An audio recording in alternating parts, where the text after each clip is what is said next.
Welcome, all of you fellow Arcanists out there, to the Frith Guild podcast, where we explore the amazing world full of mystical creatures and their partners. My name is Eric, and I'll be your guide along this journey through pirate-infested waters.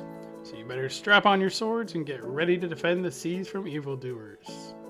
I'll be talking all things mystical creatures and swashbuckling tales throughout this series. If you have not caught up to the chapters being discussed today, I urge you to hit the pause button to read to catch up. I will be here when you get back. I'll be avoiding spoilers throughout the reading and encourage everyone to send me your thoughts and comments on the chapters and your favorite moments and creatures within. Alas, it is now time to set sail and begin our voyage across the seas. Hello and welcome back to the Frith Guild podcast. We're going to start at the recap for chapters 20. We ended off with Volk finally getting to start training with his master, Master Zelfrey. The first lesson that Master Zelfrey teaches Volk is that shadows don't fall. As long as there's some kind of surface to attach to, shadows will never fall.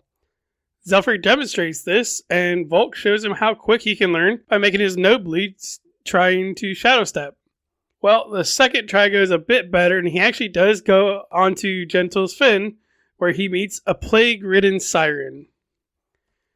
Chapter 21 through 25 summary is Volk. For the love of all that is good, can you stay out of trouble for more than a week? You're not even in a populated area to get into trouble. Alright, let's try to kill this siren before it kills me from my magic. Or I guess it'll just dig its talons into my leg instead.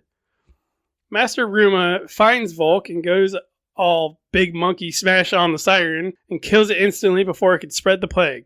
Or is that why? Thanks to faster healing rates of Arcanist and Zaxxas too, because Zaxxas is starting to care about Volk. Not really, but we would like to think so. While Volk heals up and able to move around again, Addie comes to visit him, but accompanied by Adelgis. So much for Volk getting some quality time to spend with her on his own. I think Adelgis wanted to have others meet his Eldrin Felicity, the ethereal whelp. Chapter 22, like what I imagine, a deer sees when a car is coming in the middle of the night, a bright light begins to descend from the ceiling of the room, and Felicity arrives to act as Luther's opposite. Adelgis really just wanted to play wingman for Volk and give an excuse to drop Addie off while playing cards. We learn that Addie has a pretty morbid reason for being so perfect, and needing to achieve a true form phoenix. Zaxxas comes bursting in to see what the party is about and starts rifling through Volk's stuff. He finds a letter Lyle wrote to Volk and forces Zaxxas to check his attitude. A little. Come on, it's Zaxxas. Felicity can read minds, by the way, and could hear Ruma and Zelfrey arguing, and not quietly, when they stormed into the guild manor. Well, the next logical course of action is to go dropping some eaves on Master Arcanist to find out what's going on. In Chapter 23, while Adelgis, Ilya, Volk, and Zaxxas are discussing their heist to eavesdrop, Zaxxas asks Ilya if she knew that Volk saved Lyle.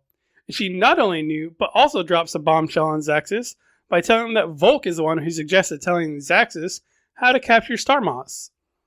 For some reason, Zaxxas can't understand why Volk would help him. Adelgis wins the Awkward Person of the Year award by being so awkward it's almost, dare I say, cute. Well, through the looking glass, they go to get in prime real estate to eavesdrop.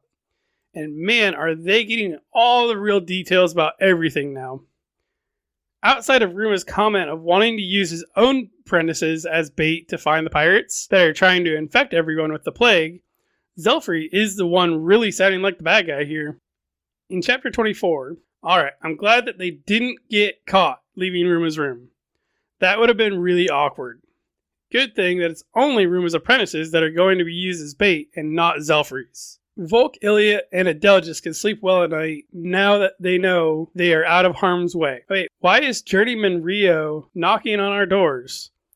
Shoot, Zelfrey wants us to come with. Gosh dang it. Luther takes this very seriously and lays down the hammer that Volk will have to trust Luther and even have to shadow merge as one so Luther can protect him. If Volk thought that this was going to be an enjoyable cruise on Ruma's ship, the High Riser, guess again, Volk. There is time to lean, there is time to train. Okay, I may never have gotten the taxi ride on a ship when I was in the Marine Corps, but when I hear all hands on deck, I know something isn't going right. What is going on? Just some venom riding wyvern attacking the high riser. Wait, I think that's the wrong book. Sorry. Right, pirates riding wyvern attacking the ship. Well, good thing Volk and the gang are all ready to fight until the maniacal laughing. That would be a little disheartening for sure, because, arcane plague and all. Since Ruma's ship is being attacked, I think it would be safe to assume that he isn't the sus one. Was that Adelgis? Felicity heard the pirate before he was big monkey smashed by Ruma that they were supposed to meet with Ruma later? Jinkies. Zelfrey wasn't the bad one after all. But how do we take on the Master Arcanist with 6 apprentices and a drunkard? Alright, I'm going to be changing things up a little bit than I'm used to doing as far as the Steps of the Pillar and the bestiary sections. Still will be doing those. I'm just going to kind of change up where I put them in with this podcast. I'm going to start with the pillars to start off with, and we'll be kind of pointing them out when we see them in there. The ones that we're going to focus on today are respect. Without it, we make fast enemies of our acquaintances. Confidence. Without it, we surrender too early. We will be looking for these throughout the sections, and we'll point out when we see them. And we're going to begin our deeper dive into chapter 21. And I always want to start off by saying, and I mentioned this before in the previous episode, just want to say is that Volk has the worst luck.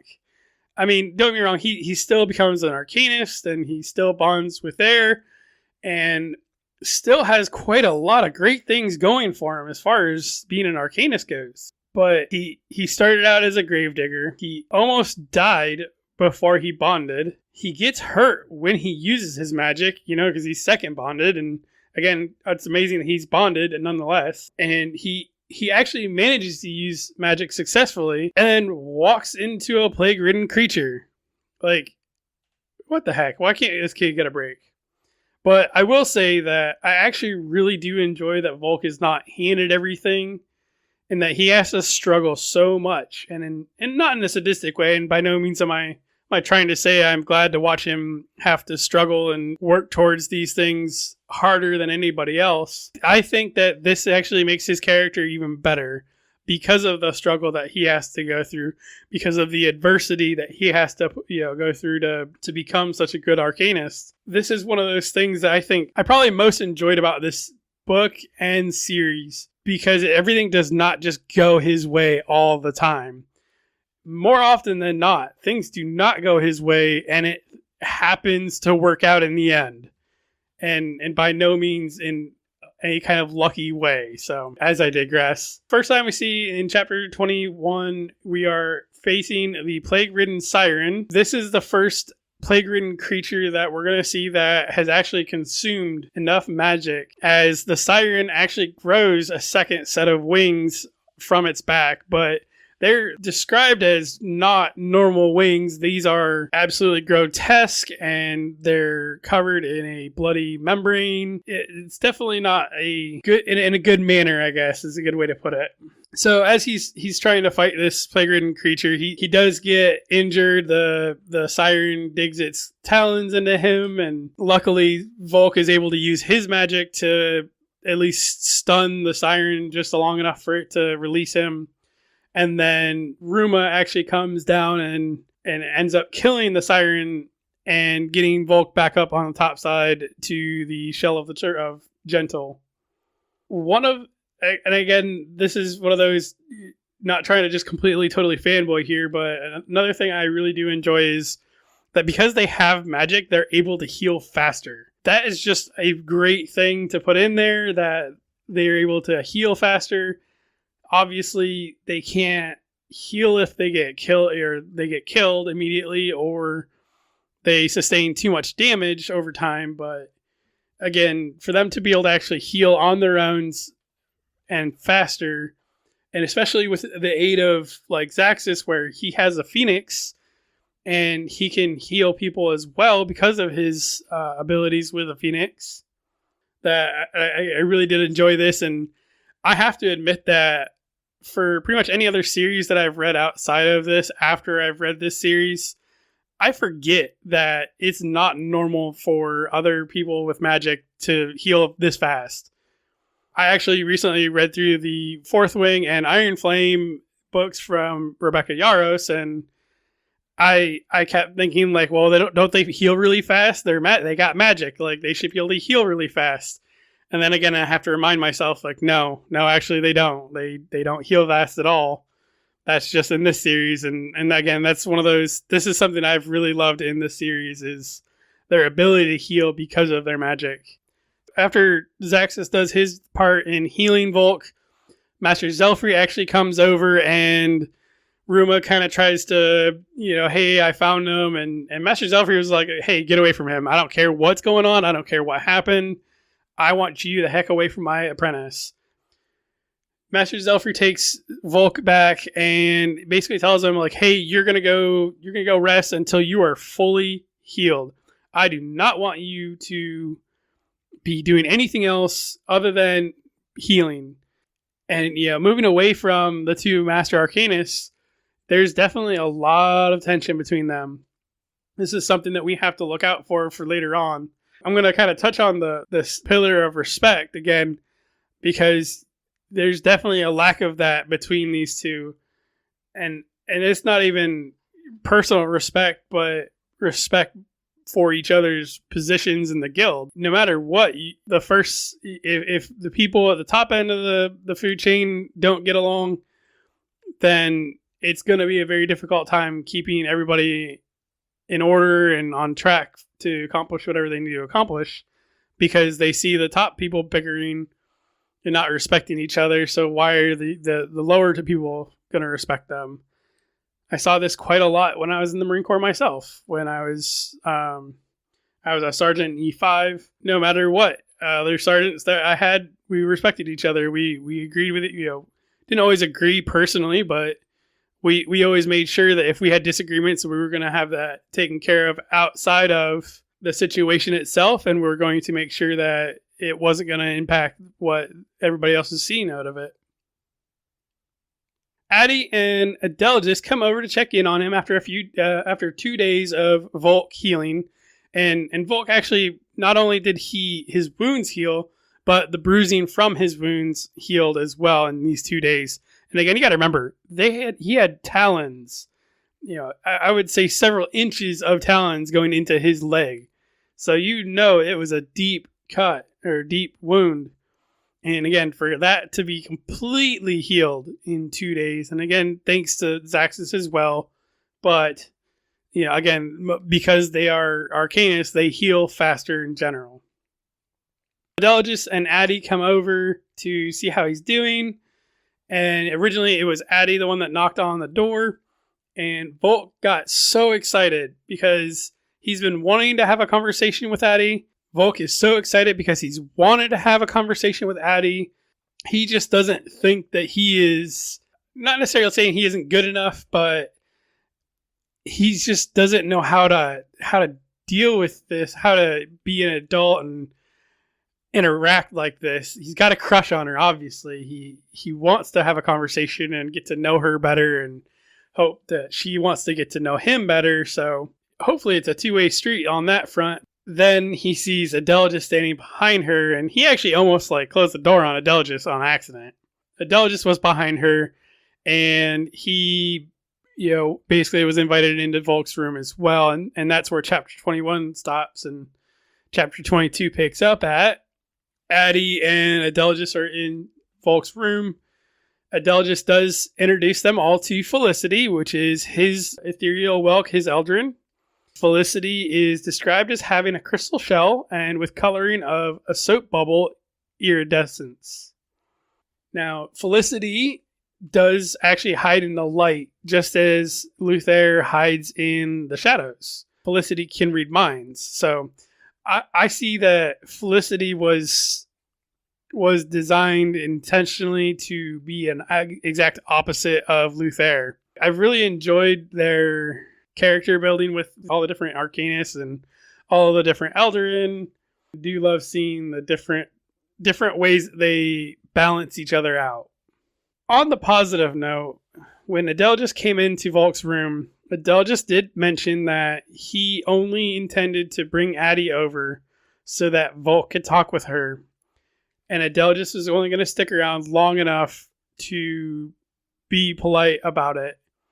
but was planning on leaving as well, so that Volk and Addie can actually have time together, not alone. They're alone, but again, Volk wanting to just get to know her better and actually have a conversation.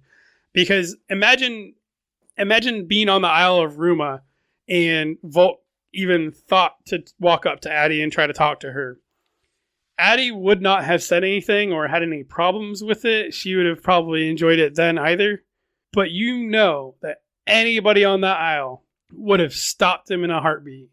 They would have said that she's too pure for him, and or insert reason here as to why Volk would not be allowed to even talk to her on the Isle of Ruma. And here we are in a completely different place, and now Volk is allowed to talk to her. He doesn't have to ask for permission or think about what somebody else thinks or any of that. So Volk is excited about having this opportunity, but again, we have to be polite with Adelegus in the room.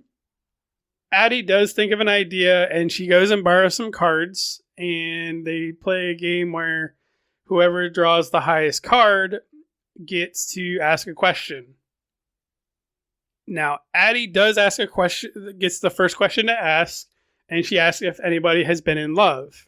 Her, Volk, and Adelegus all say no. However, Adelegus does make a comment about he was arranged to be married at birth, and everybody kind of looks at him like, you what? And Adelegus kind of like, well, I really haven't cared for it.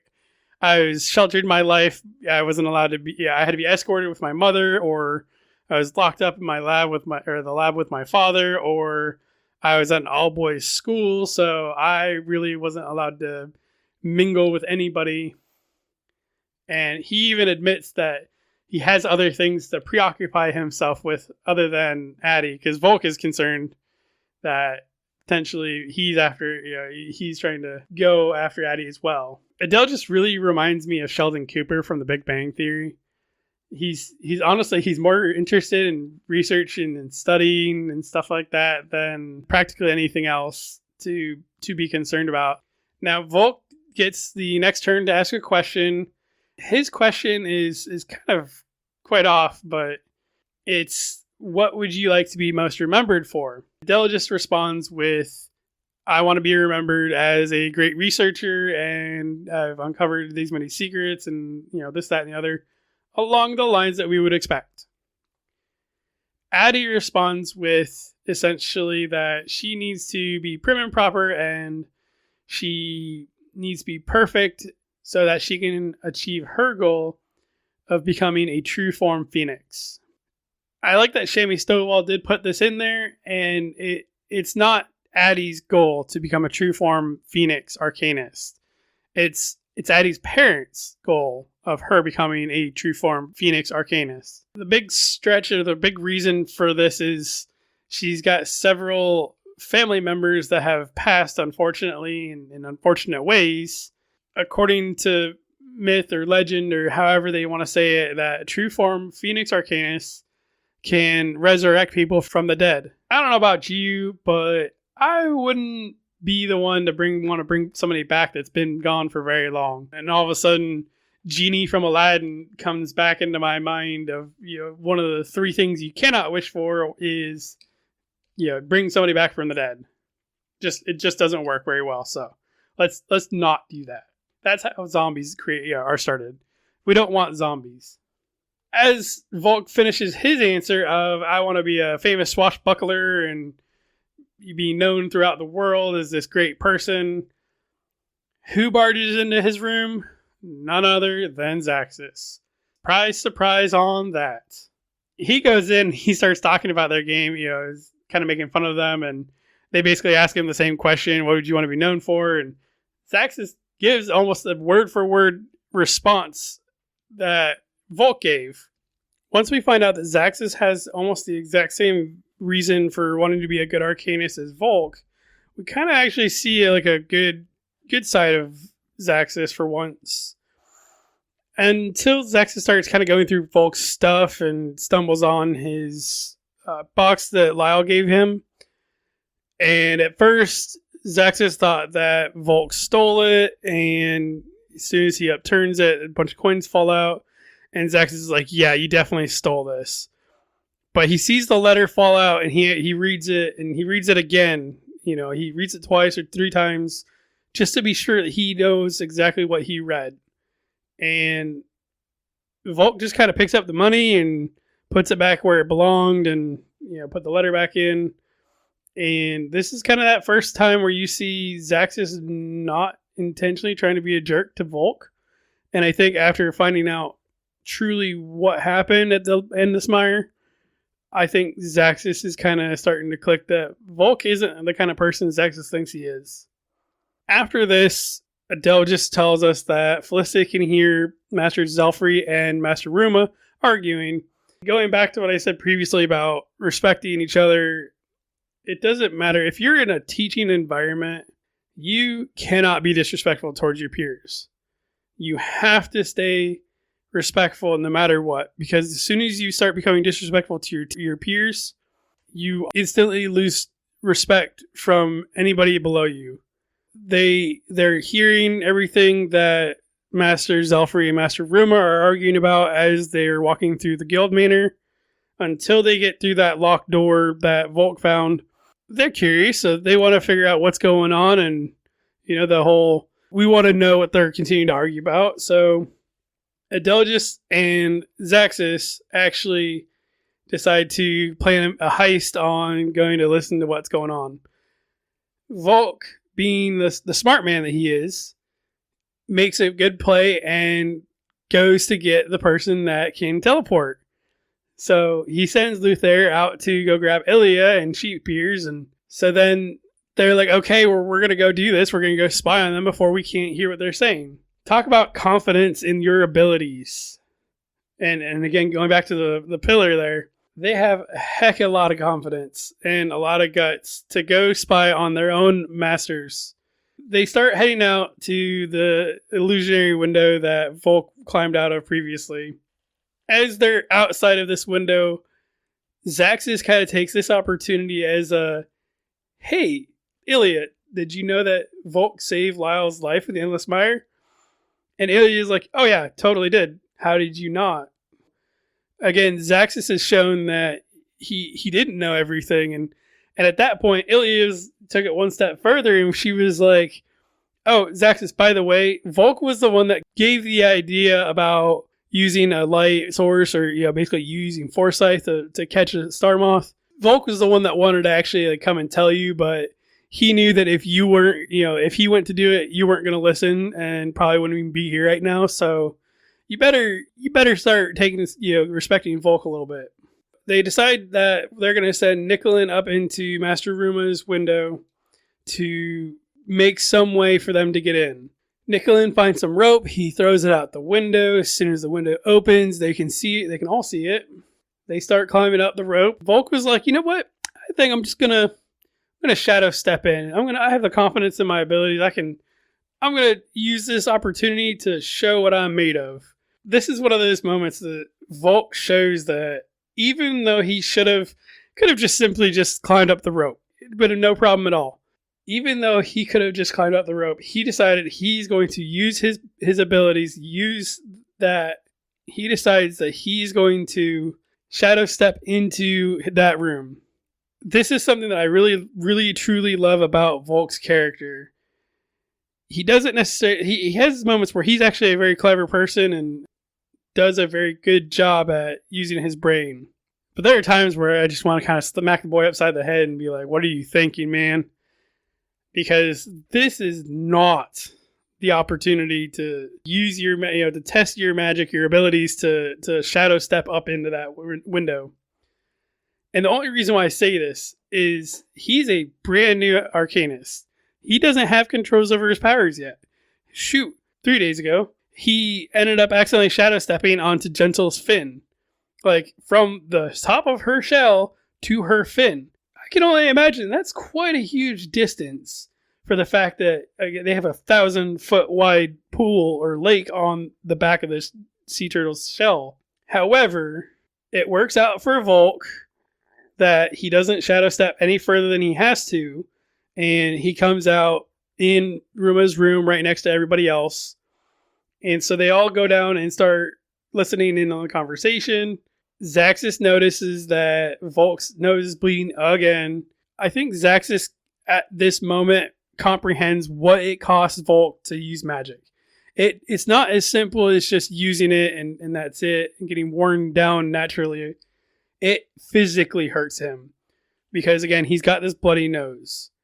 So Zaxxas has to heal him to keep his nose from bleeding any further so that they don't leave any evidence of being there. Zaxxas finding the letter right before they went to do this, I think that is crucial to their relationship because of the fact that Volk wouldn't tell Zaxxas whatsoever. He wasn't gonna tell Zaxxas. He had no reason to tell Zaxxas that he saved Lyle's life, whether Lyle told everybody else the opposite or not. Volk isn't somebody that wants all the credit and all the fame and the glory. He just wants to be good. He wants to prove everybody that he is his own person and not his parents. Now, as they're listening, Ruma is talking about offering his apprentices up as bait, which, Ruma was looking pretty decent. Didn't really have anything against him other than Luther saying that is the murderer. Not to say that Luther couldn't be trusted or can't be trusted, but again, that's a fairly serious accusation we're throwing out there without any actual evidence. Luther couldn't even be like, hey, I saw his face. I know it's him. I also want to again point out about the confidence thing. These Arcanists are maybe a few weeks. They've been training for a few weeks. We know at the very least the four, Zaxxas, Addy, Ilya, and Volk. Those four have been Arcanists for just a few weeks. Probably about a month at this point, we'd say. Maybe a little bit more than that. I love how just confident they are of like, you know what? We're going to do this. We don't care what the consequences are. And they just, hey, we know we want to do this, and we know that we're young, we're underpowered as far as Arcanists go, but we're going to go for it anyways. We know what we're going to do is right. We're going to go for it. I truly forgotten how much progress they make within a few books. And granted, a few books is, the span of several years, so it's not necessarily like it's an overnight kind of thing. But heck, they make so much progress. And I've forgotten how far square one was for them reading further down the series.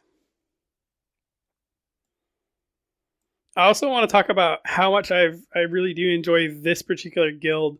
And it's not just because it's the one the book is after, but they get to go explore the world. This isn't a guild that they just stay in a town, they build things, or they heal people, or insert guild here kind of thing.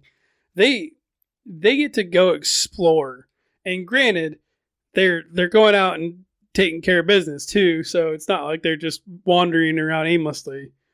But they get to see the whole world, and this is even from just this one book. This is such a huge world that's already been created, because starting out from the Isle of Ruma to Fortuna was a 2-day voyage. Now we're 3 weeks plus in, 2 to 3 weeks in on a voyage toward the Crescent Isles. Again, here we are still traveling. They get to explore, and they've seen 3 or 4 different places already. Again, with Ruma saying that he will only take his apprentices, Zelfrey is kind of like, okay, well, as long as you don't take mine, you're not going to have anything to do with my apprentices.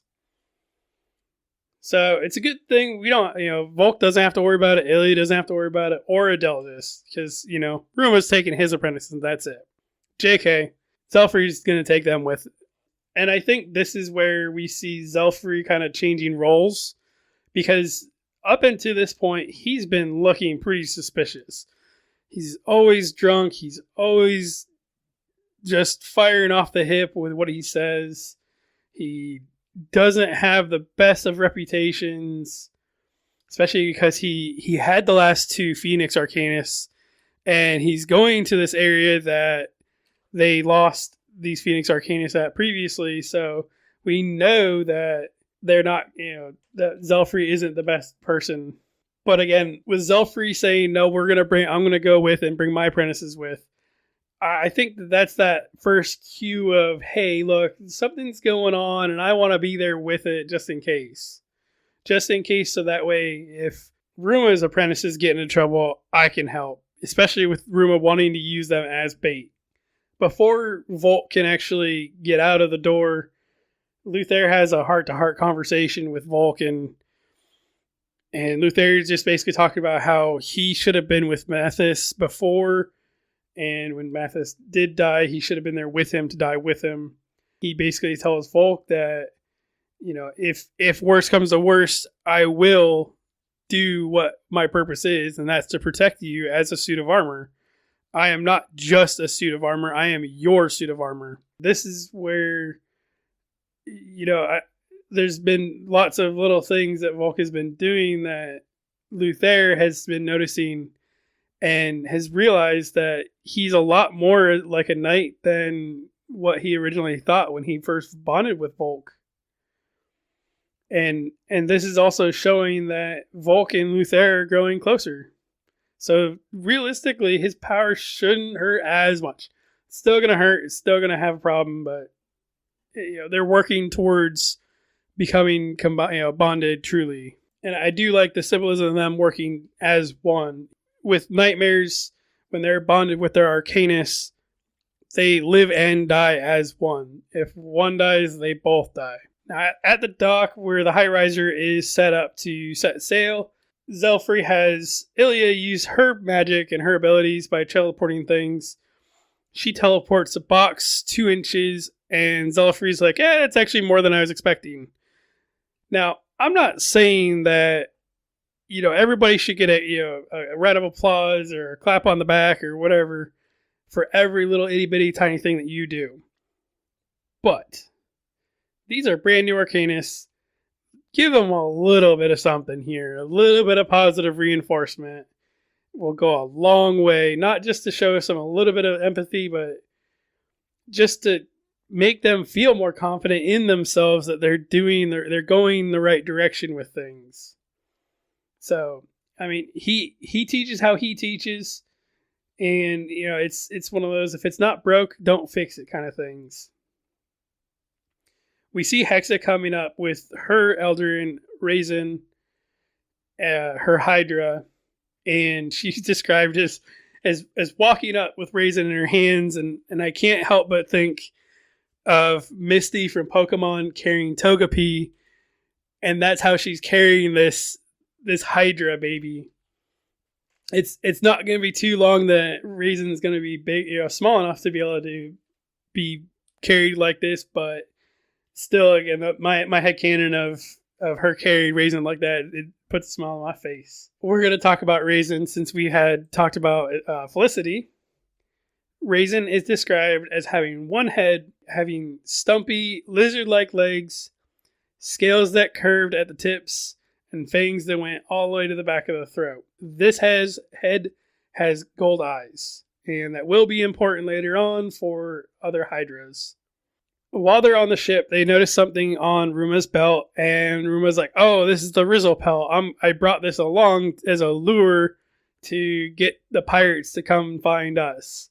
And then they were like, wait a minute, but I thought that Hexa, Zaxxas, and Addie were the bait, not this Rizzle pelt.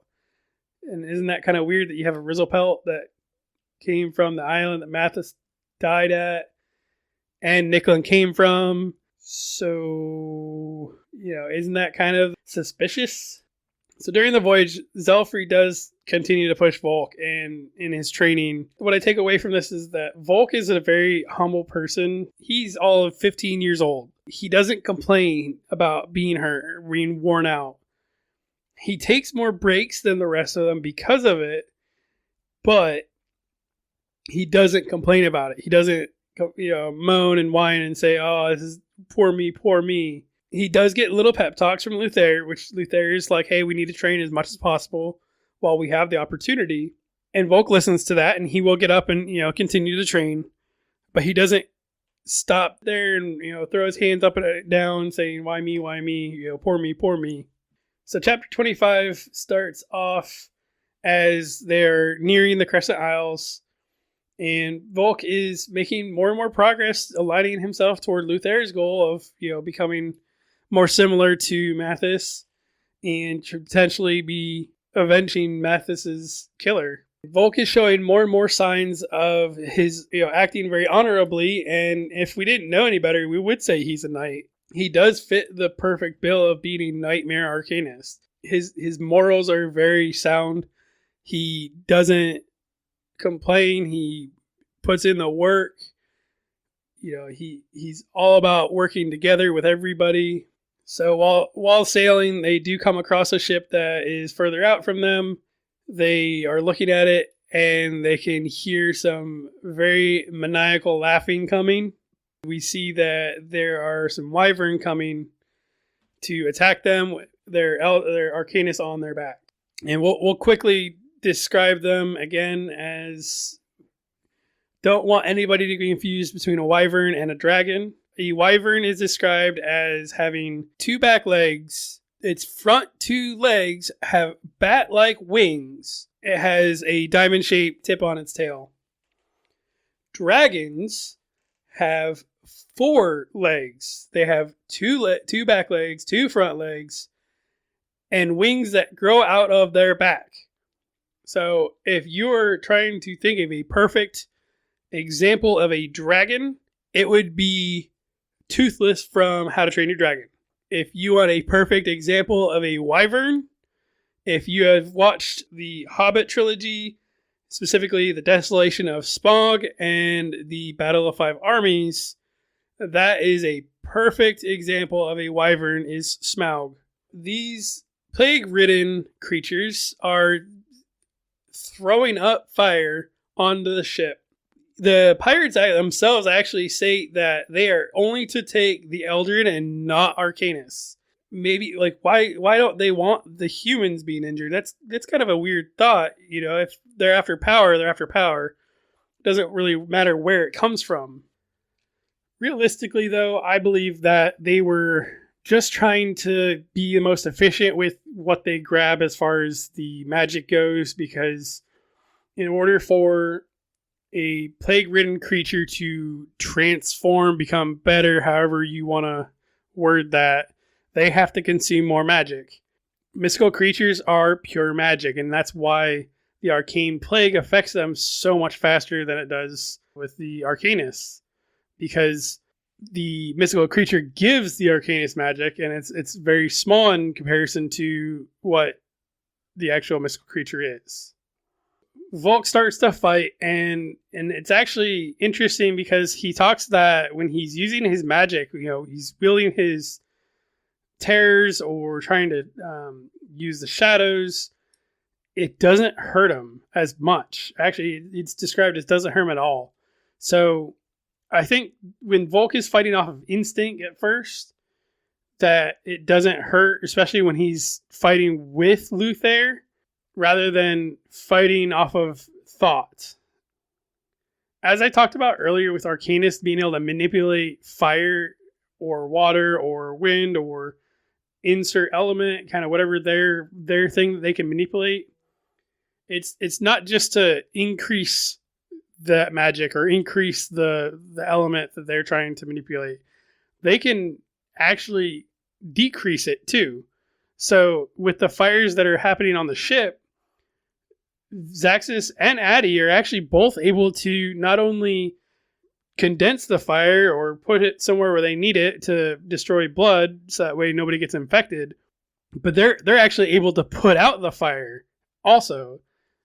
That is, I think, one of the coolest parts of this the manipulation of their magic is not only are they able to increase it or direct it, but they're actually able to extinguish it as well.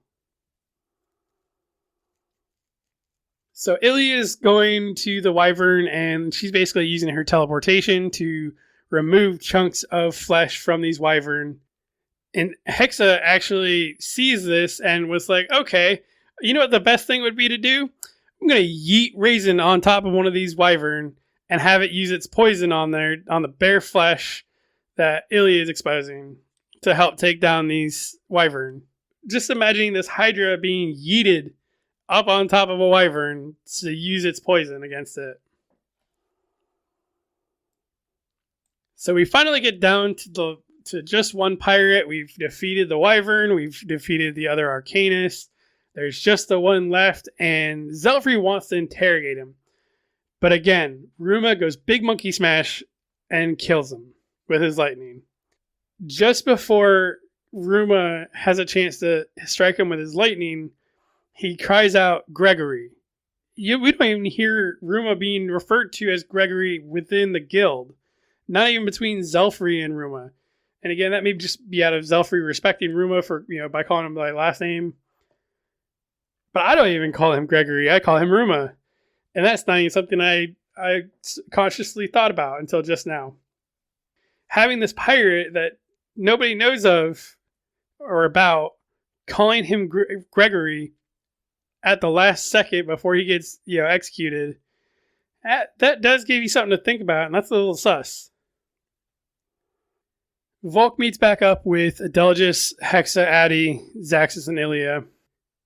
They're all huddled together, and Volk's the last one to join up, and they basically tell him, hey, we just want to let you know that Felicity just heard the last thoughts of this guy, and we found out that this pirate was actually supposed to meet up with Ruma afterwards, or later on that evening.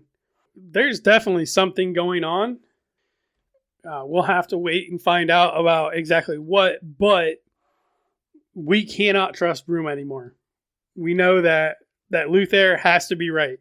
There almost can't be any other way around this now. This is where, unfortunately, this is where we leave off for this week's episodes. But in the next one will be the last episode for the Knightmare Arcanist book. We're already through the first book in this series. Now, I know it's sad, but we do have 7 more books to go. So we're not anywhere close to being done yet. So we got plenty more to go through. Finishing up today with our bestiary, I'm going to be specifically talking about the Hydras and the Ethereal Whelks, as we see resin for Hexa's Eldrin. The Hydra's trial of worth is to impress them with scars that the person has earned while fighting with other Hydras. And basically to show that they can withstand the poison or the pain. And again, this is why Hexa makes a comment about Ilya's scars the very first morning that they meet up to start being their apprenticeship. And this is why Hexa, originally was thought as rude, but because she's scarred up, she thought it was a sign of toughness. So the Hydra's abilities, their evocation is that they are able to summon purple poisonous gas, and they're actually able to manipulate that gas to either poison, to kill, or to paralyze, or etc. Whatever else abilities they need to use that gas for. Now, their augmentation is fairly limited. They are able to heal, but more specifically, they're able to grow more heads, or regrow heads. That is capable of happening more frequently. However, it depends on the Hydra, and it can only do that when the head is going to be strong enough, or the Hydra is strong enough, because if they try to regrow grow another head, they actually won't be able to sustain it.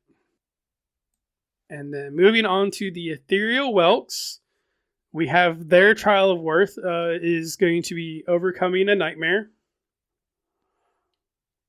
Their evocation is light, so as Luther's is shadow, again, the Felicity's is light. We saw it against Master Ruma when they were on their first day learning about the 3 different types of magic, that Adelgis was able to use a light beam or light arrow, as I'm going to continue to call it, against Ruma as a form of attack.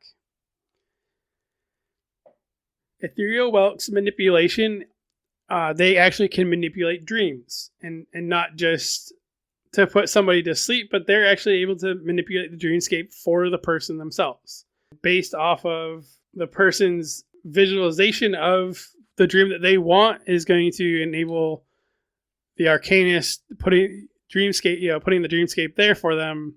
It's going to help them do a better job at it. Now, the Ethereal Whelk's augmentation abilities are that they can put someone to sleep or they can wake somebody up.